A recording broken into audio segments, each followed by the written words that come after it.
We were living a pretty amazing life. We had a big house with a pool in a nice suburban neighborhood. We were running our own gymnastics and personal training business in Coronado, California, when all of a sudden, Victor started having crazy panic attacks. It made no sense. We were the epitome of health and fitness.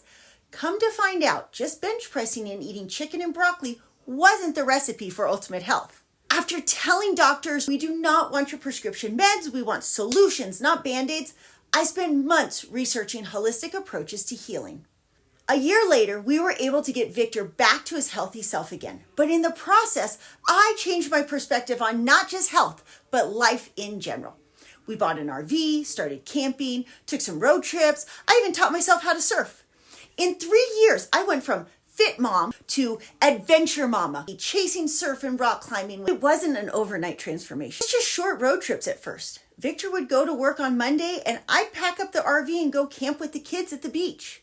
Victor said, "You spend so much money on camping at the beach. Why don't we just get rid of our house in the suburbs and rent a house on the beach?" Life was pretty amazing for those 2 years that we lived on the beach. But then the landlord wanted to sell the house. So I said, we would save so much money if we just spent the rest of the spring and summer living in our RV.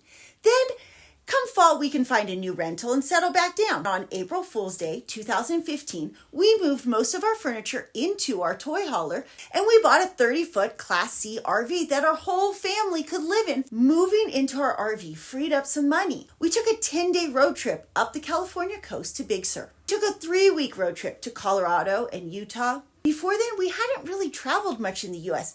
Everything just felt so exciting and adventurous. As we were driving home from our 6-week road trip from San Diego up to Oregon, Washington, through the North Cascades, my wonderful husband looked at me and said, "You're too happy. I can't ask you to move back into a house." We kept living my dream. 5 months has now turned into 10 years. It's not just my dream anymore. It's our dream.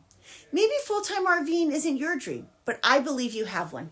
Here on Nomads with a Purpose, we hope that the stories that we share from the road inspire you to go out and live your dream life, and that the resources we share give you the confidence to make those dreams a reality.